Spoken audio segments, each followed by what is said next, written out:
মৰমৰ ছাত্ৰ-ছাত্ৰীসকল আজি মই দশম শ্ৰেণীৰ ছ'চিয়েল সায়েন্সৰ ইতিহাসৰ প্ৰথম পাঠৰ ৰৈ যোৱা MCQ আৰু ভেৰি শৰ্ট টাইম কেইটামান প্ৰশ্ন আলোচনা কৰিম গতিকে তোমালোকে ভিডিঅ'টো স্কিপ নকৰাকৈ প্ৰথমৰ পৰা শেষলৈ চাই যাবা আৰু যিসকলে এতিয়ালৈকে মোৰ ইউটিউব চেনেল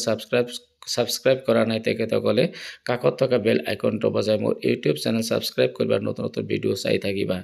আজি প্ৰথম প্ৰশ্ন হ'ল বঙালী নাৰী ইংৰাজৰ কাৰণে সকলোতকৈ দুৰ্দম আৰু বিপদজনক লণ্ডনৰ কোনটো কাকতত প্ৰকাশ পাইছিল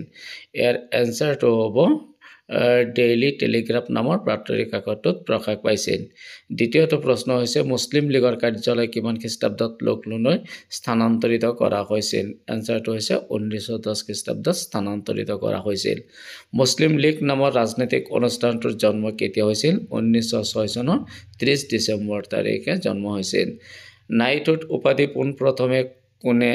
ব্ৰিটিছ চৰকাৰক ঘূৰাই দিছিল এনসাৰটো হ'ব গোপাল কৃষ্ণ গোখলেই ঘূৰাই দিছিল ব্ৰিটিছ প্ৰদত্ত উপাধি পদ পদবী আদি বৰ্জন কৰাৰ বাবে কোনে আহ্বান জনাইছিল এনসাৰটো হ'ল বিপিন চন্দ্ৰ পাল কিমান চনত বংগভংগ ৰদ কৰা হৈছিল ইয়াৰ শুদ্ধ উত্তৰটো হ'ব 1911 চনত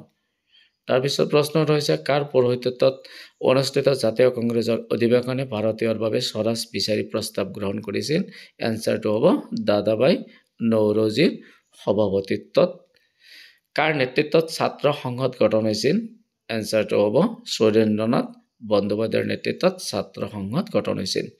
বংগ জাতীয় বিদ্যালয় কিমান খ্ৰীষ্টাব্দত প্ৰতিষ্ঠা কৰা হৈছিল অৰ্থাৎ ইয়াৰ শুদ্ধ উত্তৰটো হ'ব 1905 চনৰ 6 আগষ্ট তাৰিখে